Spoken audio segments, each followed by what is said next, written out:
Good morning, good afternoon, good evening. कैसे हो बच्चे आप सब? आई होप आप सब ठीक होंगे। मैं बता दूं, मैं भी ठीक हूँ। तो कल की क्लासेस में हमने कर लिया था रिवैल्यूएशन अकाउंट बना लिया था और रिवाइज वैल्यू रिकॉर्ड कर रहे थे न्यू बैलेंस शीट में। सही है बच्चों? तो आज स्टार्ट करें। पॉइंट है when revise value are not recorded in the books या बैलेंस शीट। तो आप सब रेडी है? चलो। When revise value not to be recorded in the books, देखो कैसे। Old value will be continue in the books या बैलेंस शीट। जो ओल्ड बैलेंस शीट होगा वही, ओल्ड बैलेंस में जितने आइटम्स होंगे वही न्यू बैलेंस शीट में भी कंटिन्यू रहेगा, रखना ही है उसको। अल्टर या new value will not show in the new balance sheet. और जो अल्टर वैल्यू होगा या जो रिवाइज वैल्यू होगा उसे न्यू बैलेंस शीट में नहीं दिखाएंगे। ये एक्सेप्शनल केस है। अगर ऐसा केस आएगा तो स्पेशली बोल देगा कि है ना रिकॉर्ड नहीं करना है। क्या क्या जैसे या तो हो सकता है विदाउट इफेक्टिंग द फिगर, बता देंगे without effecting the figures of balance sheet आपको ये करना है। या फिर ये भी बोल सकता है कि prepare statement showing revolution. Statement account नहीं बोल रहा है यहाँ पे, देखो स्पेशली क्या बोले, prepare statement showing revolution account. या तो ये बोल सकता है क्वेश्चन में, या पास एन एडजस्टमेंट एंट्री। तो समझ जाना कि यहाँ पे जो है रिवाइज वैल्यू को रिकॉर्ड नहीं किया जाएगा बैलेंस शीट में। समझ रहे हो? ये एक्सेप्शनल केस है, बाकी बाय डिफॉल्ट आपको रिवाइज वैल्यू रिकॉर्ड ही करना है न्यू बैलेंस शीट में। और ये इसी केस में है, सिर्फ रिवैल्यूएशन अकाउंट से रिलेटेड। समझ गए? इसी केस में क्या होता है, इसी चैप्टर में। हाँ, प्रिपेयर, ये देखो अगर ऐसा बोले कि अल्टर या न्यू बैलेंस शीट नहीं शो करना है बैलेंस शीट में, without affecting figures, prepare statement showing revaluation या पास एंड एडजस्टमेंट एंट्री, तो यहाँ पे रिवैल्यूएशन अकाउंट नहीं बनाना है, ये एक स्टेटमेंट बनाना है आपको। देखो prepare statement showing revaluation account है। Increase in value of assets, वो यहाँ पे आ गया। कर दीजिए decrease in value of liabilities. ये क्यों क्यों decrease in decrease in value of liabilities add कर रहे हैं? क्योंकि अपने लिए क्या है, फायदे हैं। जो फायदे की चीज है उसे ऐड कर दो, जो नुकसान की चीज है उसे क्या कर दो, लेस कर दो। तो समझ गए क्या मतलब? गेन हुआ या इनकम है उसको क्या करेंगे, ऐड करेंगे। कोई लॉसेस है या एक्सपेंसेस है उसको लेस करेंगे। देखो तो increase in value of assets, फिर ऐड कर देते हैं decrease in value of liabilities, add कर देंगे अनरिकॉर्डेड एसेट्स, माइनस कर देंगे decrease in value of assets, minus कर देंगे increase in value of liabilities, less कर देंगे अनरिकॉर्डेड लायबिलिटीज। ये फॉर्मेट तैयार करना है। सेम देख लो ना, वैसे रिवैल्यूएशन अकाउंट में क्या करते थे, डेबिट और क्रेडिट। डेबिट साइड में क्या करते थे, जो हमारे लिए लॉसेस थे, एक्सपेंसेस थे, जो नुकसान थे उसको डेबिट साइड में रख रहे थे, और क्रेडिट साइड में जो अपने लिए फायदा था, मतलब गेन था, इनकम थे, उसको क्रेडिट साइड में रिकॉर्ड कर रहे थे। यही बात है ना, वही यहीं पे जो चीज अपने लिए फायदे का काम करते हैं उसको ऐड कर दिए, जो नुकसान है उसे लेस कर रहे हैं। अब हो सकता है कि लॉस भी हो सकता है, गेन भी हो सकता है, तो लॉस ऑन गेन और लॉस ऑन रिवैल्यूएशन यहाँ पे जनरल एंट्री पास करना है। अगर गेन हो गया, हो सकता है क्या होगा, प्लस का कोई वैल्यू आ गया, प्लस का यहाँ पे आ गया, तो इसका मतलब क्या हो गया, गेन हो गया, गेन ऑन रिवैल्यूएशन। माइनस का अगर फिगर आ गया तो लॉस ऑन रिवैल्यूएशन अकाउंट ये होगा। अगर गेन हो गया तो उसकी जनरल एंट्री होती है गेनिंग पार्टनर्स या गेनिंग पार्टनर्स कैपिटल या current account debit to sacrificing partners या करंट कैपिटल या करंट अकाउंट। ठीक है। और अगर लॉस हो गया तो सैक्रिफाइंग पार्टनर्स कैपिटल या current account debit to gaining partners capital या करंट अकाउंट। बोलोगे मैम कितनी बार जनरल एंट्री आते हैं बच्चों? बार बार रिपीटेड एंट्री है। ये भी आपको गौर भी करना है, एडमिशन में करना है, रिटायर में करना है, डेट में करना है, ये एंट्री बार बार पास होते ही है। ओके, तो यहीं पे जनरल एंट्री पास कर लेते हैं। क्या आपको ये समझ में आ गया? Preparation statement showing revaluation account, इससे रिलेटेड प्रैक्टिकल क्वेश्चन करेंगे। एक बार आपको मैं जनरल एंट्री बता देती हूँ, यहीं पे ही बता देती हूँ जनरल एंट्री।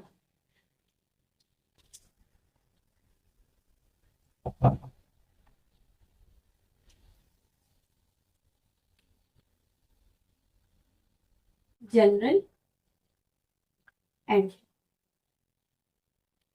ऑफ कोर्स या तो लॉस होगा या प्रॉफिट होगा, कोई एक ही केस हो सकता है, तो प्रॉफिट हो सकता है या लॉस हो सकता है।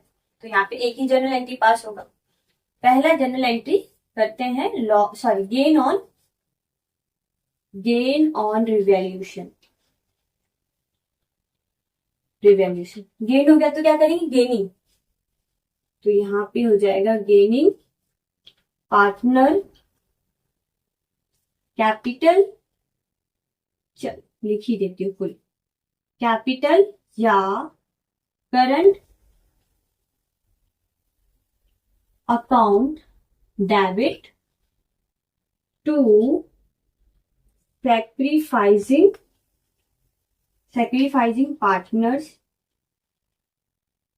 कैपिटल या करंट अकाउंट। ये किस केस में, जब गेन होगा तब, गेन ऑन रिवैल्यूएशन। तो गेनिंग पार्टनर्स कैपिटल या current account debit to sacrificing partners capital या करंट अकाउंट। अब हो सकता है, जरूरी नहीं कि गेन ही हो, लॉस भी हो सकता है, तो यहाँ पे लॉस ऑन रिवैल्यूएशन, इसका जस्ट रिवर्स एंट्री कर दो, सैक्रिफाइस पार्टनर्स कैपिटल या current account debit to gaining partners capital या करंट अकाउंट। देखो यहाँ पे आ जाएगा सैक्रिफाइसिंग पार्टनर कैपिटल या फिर current account debit to gaining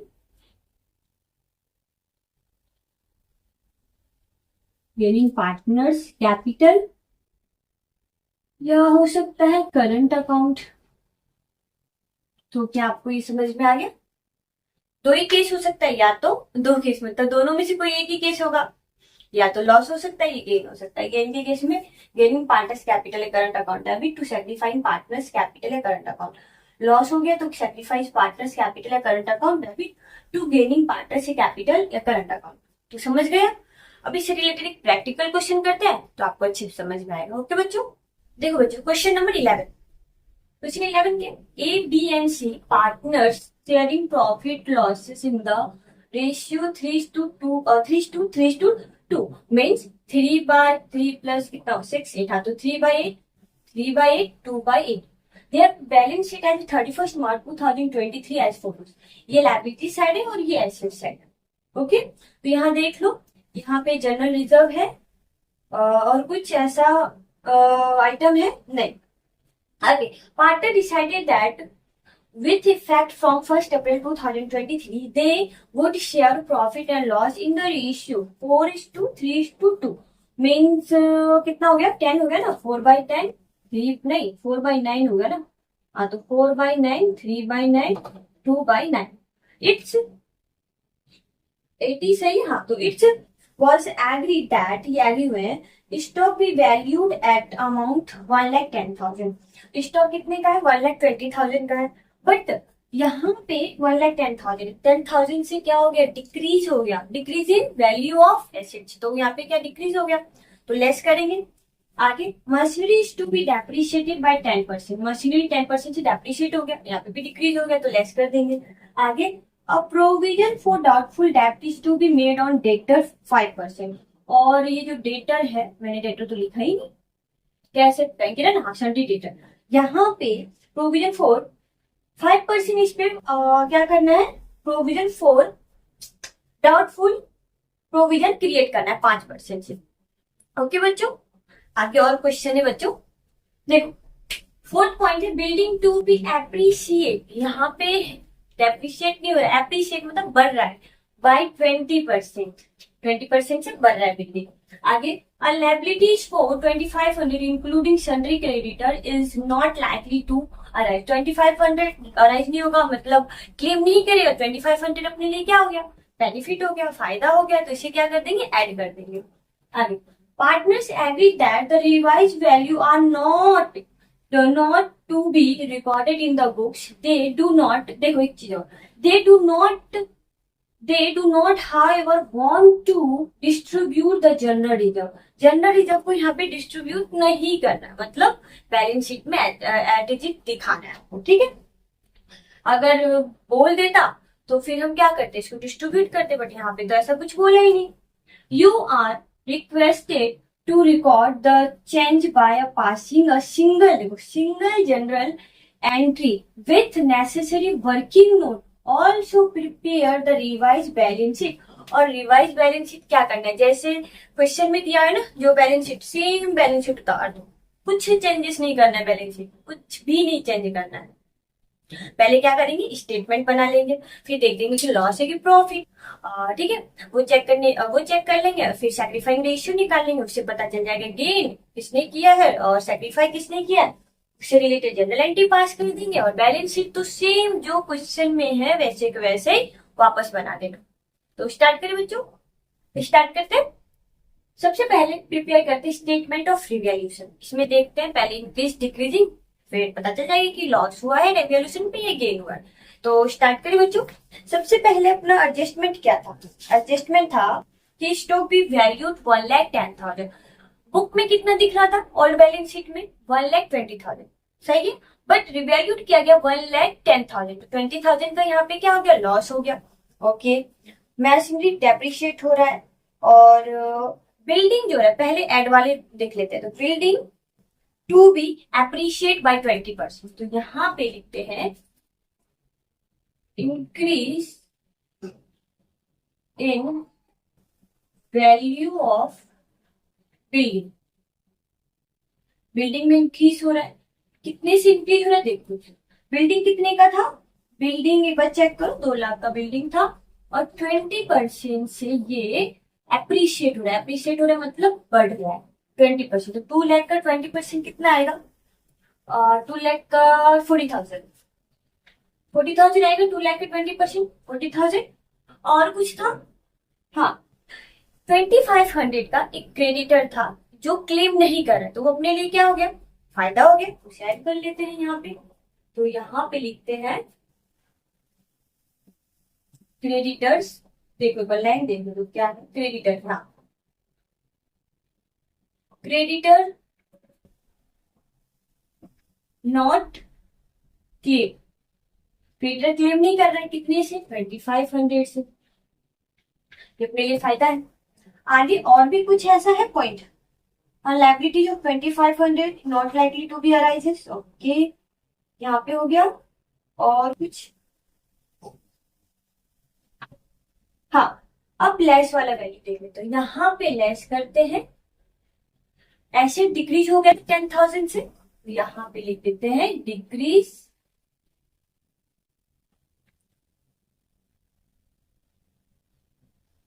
decrease ही होगा ना, decrease in value of stock, कितने से, 1,20,000 से दिखा रहे हैं बैलेंस शीट में, बट अब रिवैल्यू किया गया उसे 1,10,000, तो 10,000 का क्या हो गया, लॉस हो गया।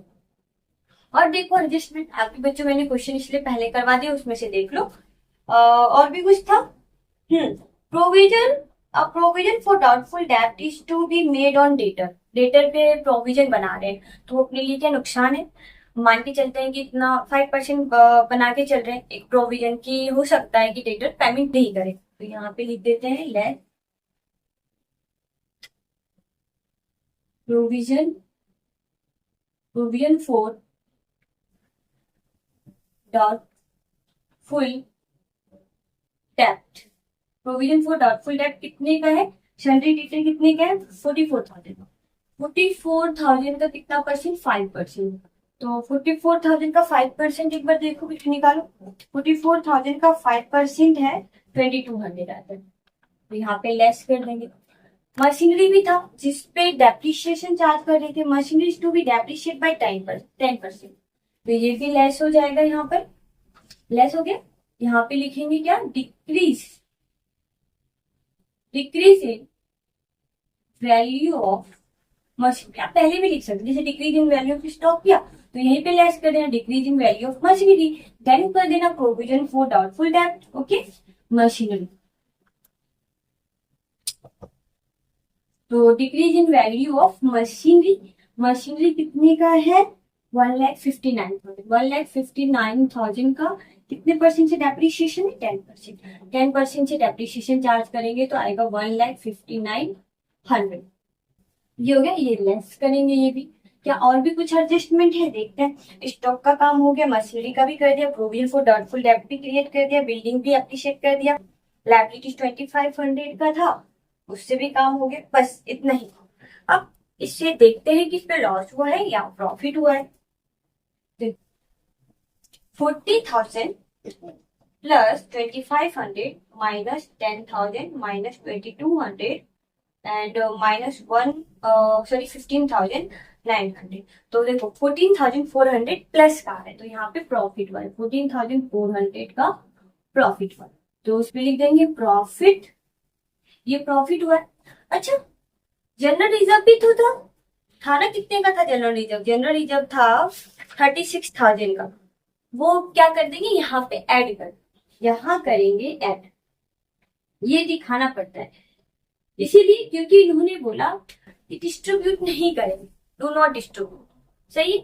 अगर डिस्ट्रीब्यूट, अगर ये लाइन नहीं बोलता ना तो डिस्ट्रीब्यूट कर देते। इसके लिए क्या करते? क्या जनरल एंट्री होता? ऑल, जितने भी partners, all partners capital account debit to general reserve, ये होता।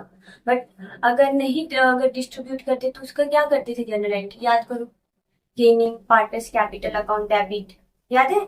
टू सैक्रिफाइसिंग, यही होता था ना? अच्छे से याद है ना? गेनिंग वाले में जब इसको प्रॉफिट को डिस्ट्रीब्यूट नहीं करते थे, लायबिलिटी साइड वाले में गेनिंग पार्टनर्स कैपिटल या current account debit to sacrificing partners या पार्टनर्स कैपिटल या करंट अकाउंट। तो यहाँ पे जनरल रिजर्व क्या कर देंगे? ऐड कर देंगे जनरल रिजर्व। जनरल रिजर्व कितने का था? 44,000 था ना? 44,000, एक मिनट, नहीं 36,000 है, 36,000। तो यहाँ पे ऐड कर देंगे 36,000। ये हो गया। 36,000 ऐड कर दो, इसमें प्लस कर दो 36,000, तो यहाँ पे आ जाता है 50,400। ये हो गया। अब ये 400 जो हो गया आपका बच्चा, ये है नेट प्रॉफिट। ये हो गया नेट प्रॉफिट। ठीक है, ये नेट प्रॉफिट, नेट प्रॉफिट लिख सकते हो, net profit on revaluation, revaluation including, लिख सकते हो यहाँ पे including general reserve, including general reserve. देखो यही लिखा हुआ है, नहीं बस चेक कर लेते हैं, यही है ना इसमें? हाँ, net amount to be adjusted, तो ये भी लिख सकते हो यहाँ पे यार, ये ना लिख करके ये लिख दीजिए आप सब, ये लिख दीजिए नेट अमाउंट, नेट अमाउंट यही है ना, net amount to be adjusted, to be adjusted हमने एडजस्ट कर दिया। ये भी लिख सकते हो, या फिर लिख सकते हो कि profit on revaluation, revaluation including journal, ये भी दिखा सकते, कोई डॉट नहीं। ये बन गया स्टेटमेंट ऑफ रिवैल्यूएशन। पता चल गया 50,400 का प्रॉफिट हुआ है। याद रखना बच्चों, जनरल रिजर्व आपने इसलिए ऐड किया है क्योंकि यहाँ पर डिस्ट्रीब्यूट नहीं करेंगे, और डिस्ट्रीब्यूट करते तो, अगर डिस्ट्रीब्यूट करते तो फिर यहाँ पे नहीं आता। ओके, चलो अब सेक्रीफाइंग रेशियो निकाल लेते हैं, उससे रिलेटेड जैसे हमें पता चल जाए किसने गेन की किसने सेक्रीफाई किया है, तो जनरल एंट्री पास कर देंगे। तो यहाँ पे क्या है? Sacrificing ratio is equals to old ratio minus का new ratio, old ratio minus का न्यू रेशियो। तो कौन कौन था? ए बी सी, तीन पार्टनर थे ना इसमें, ए बी सी, हाँ तीन पार्टनर, ए बी और सी। और इनका ओल्ड रेशियो क्या था? ओल्ड रेशियो था 3/8, 3/8, 2/8, यही है ना? 3/8, 3/8, 2/8, माइनस कर देंगे, माइनस करेंगे यहाँ पे न्यू रेशियो। न्यू रेशियो क्या था इनका? 4/9, 4/9, 3/9, 2/9, ये है इनका न्यू रेशियो। अब निकाल सकते हैं, तो बच्चों इनका क्या आएगा? एलसीएम आ जाएगा 8 9 72 होता है ना? हाँ, तो 72 इनका एलसीएम आ जाएगा। तो देखो अब फटाफट से कैलकुलेट करते हैं। 27 माइनस, और ये 8 में आ गया तो 8 4 जा कितना होता है? 24। तो यहाँ पे 27 माइनस करेंगे 24 तो 5 आ जाएगा। 27 माइनस का 24 करते हैं तो वो 27 माइनस का 24, तो 3 आता है यहाँ पे, 3/72, यहाँ पे आएगा 3/72। और इसका भी एलसीएम 72 ही आएगा, और ये कितना है, 3 ही है ना, तो यहाँ पे कितना 3, तो 27 माइनस करते हैं 8, और 8 और कितना है बच्चों, तो 8 के टेबल में 3 8 जा 24 होता है ना, तो यहाँ पे 24 करेंगे, तो यहाँ पे भी आगे 3/72। ओके, अब फिर से 72 इसका एलसीएम आएगा, ये कितने कितने 8, और ये आता है 9, तो 9 2 जा 18 माइनस, और ये कितने 9, तो हाँ 8 2 जा 16, तो यहाँ पे 16 करते हैं, तो 18 माइनस कर देते हैं 16, तो कितना आएगा यहाँ पे 2/72। तो सारे सेक्रीफाई कर रहे हैं, कुछ तो गलत कर रहे हैं हम, एक सेकंड, कुछ तो गलत हो रहा है यहाँ पे, कुछ तो गलत कर रहे हैं, सब चीज सही है ना, यहाँ पे 3/8 ही है ना, ऑल रेशियो देखो तो 3/8, 3/8, 2/8, ओके, 4/9, 3/9, 2/9, कुछ तो गलत कर रहे हैं हम, एक फिर से करते, गलत हो गया था अपना, देखो 72 था, तो 8 के टेबल में 72 कितने बार 9 बार में आता है, तो 3 था 27 होता है, 9 के टेबल में 72 आता है 8 बार में, तो 8 4 जा कितना होता है 36, यहाँ पे आएगा 36, तो 72 और 27 में से माइनस का 36 करते हैं, तो यहाँ पे कितना आएगा माइनस का 5, सही है।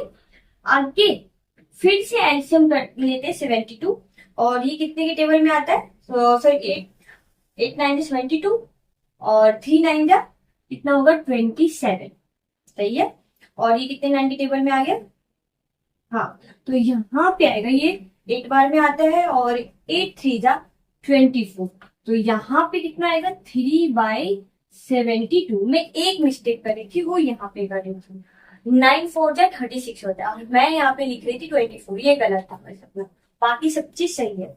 आगे और यहाँ पे आता है 72, सही है, आगे देखो 72 आ गया, तो ये 9 के टेबल में आ गया, तो यहाँ पे 80 माइनस, और ये है 60, तो यहाँ पे आ गया 2/72, 2/72, तो देखो यहाँ पे साफ साफ पता चल रहा है किसने गेन किया, किसने सेक्रीफाई किया, ए ने गेन किया है क्योंकि माइनस में है, बाकी बी और सी ने सेक्रीफाई किया है।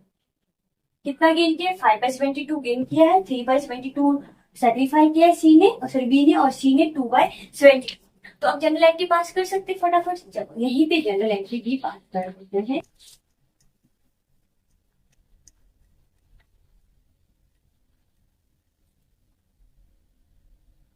जनरल एंट्री पास करते हैं यहाँ पे जनरल एंट्री। जनरल एंट्री क्या होगा, प्रॉफिट हुआ है ना, तो क्या करेंगे, gaining partners capital account debit to sacrificing partners, तो गेन किसने किया है, ए ने गेन किया, तो यहाँ पे क्या लिखेंगे, A S capital account debit to B S capital to C S capital, ठीक है। चलो यहाँ पे डेबिट करने से पहले कितने का प्रॉफिट हुआ है 50,400, इसने कितने का गेन किया है, गेनर यही है ना, हाँ, तो गेनिंग पार्टनर्स अकाउंट, इसने गेन कितने के 5/72 का गेन, यहाँ पे डेबिट लिख दो। चलो तो 50,400 का निकालो, 50,400 का निकालो 5/72, तो कितना आता है यहाँ पे 3,500। अभी इसका निकालो 50,400 का 3/72 बी का, और 50,400 का 2/72 निकाल लो, किसका निकालना है, सी का, तो 50,400 का निकालना है 3/72, तो ये आ गया 2100, और 50,400 का 2/72 निकालते हैं तो आता है 1400, देख लो 1400 पर 2100 करते हैं तो 3500, debit is equal to credit हो गया, समझ गए। सेक्रीफाइंग रेशियो निकाल लिया। मैंने आपको बोला था मेरे मैथ बहुत कमजोर है, मैं एक ही जगह गलती कर रही थी, वो था टेबल में गलती कर रही थी बस, और बाकी सब चीज सही था। पता चल गया ए ने सेक्रीफाई किया तो ए ने गेन किया, तो एस कैपिटल एस कैपिटल का account debit to B S capital to C S capital, और ये एंट्री हो गया। अब बैलेंस शीट बनाना है, जो मैंने आपको क्वेश्चन में लिखा है सेम बैलेंस शीट उतार दो। ठीक है, चलो वो भी कर लेते हैं। बैलेंस शीट बनाए, देखो कुछ भी चेंज नहीं करना है, बस बैलेंस शीट एज एट यहाँ पे 31 मार्च 2023 था, बस यहाँ पे आपको लिखना है एज एट 1 अप्रैल 2023, ये लिखना है बस, अलग करना है, क्योंकि वो तो ईयर एंड डेट का था तो 31 मार्च 2023 था, आपको लिखना है एज एट 1 अप्रैल 2023। अब जो भी बैलेंस है वो सारे के सारे हम उतार देते हैं क्वेश्चन में से देख करके। सन्ड्री क्रेडिटर, सन्ड्री क्रेडिटर कितने का था? 24,000। जनरल रिजर्व 36,000 का जनरल रिजर्व था। Capitals, capital account, capital account A B C 2 lakh, 1,50,000, 1,50,000, तो ये हो गया टोटल कितना हो गया? 5 लाख। पूरा सेम जो क्वेश्चन का था वही मैं क्वेश्चन में से ही उतार रही हूँ, मैं बुक में भी, बुक से भी क्वेश्चन में ही क्वेश्चन से उतार रही हूँ। तो cash at bank, cash at bank कितने का है? यही था ना क्वेश्चन, हाँ, तो कैश एट बैंक 37,000, ये है 37,000। Sundry debtor, sundry debtors 44,000। Stock 1,20,000। Machinery 1,59,000। Building, building 2 lakh. Total add कर दो, टोटल देखो कितना किया था उसमें, उतना ही टोटल भी होगा। इसका टोटल कितना है? 5,60,000 एंड 5,60,000। ऐड करके देख लो, ऐड करके देख लो, देखो 24,000 प्लस 36,000 प्लस 5 लाख, ये आ गया 5,60,000। 37,000 plus 44,000 plus 1,20,000 plus 1,59,000 plus 2 lakh, देखो ये भी आ गया 5,60,000। समझ गए? अब कल से आपका जितना ये कॉन्सेप्ट था इस चैप्टर में वो हो गया कंप्लीट। कॉन्सेप्ट वाइज मैंने क्वेश्चंस भी करवा दिए। 2 और लेक्चर लूंगी, उसमें पीवाईक्यू क्वेश्चंस करेंगे, और जो मुझे लगे कि क्वेश्चंस करवाने चाहिए एग्जाम में आ सकते हैं वो क्वेश्चन करेंगे। तो आज के इतना ही, bye bye, thank you and take care.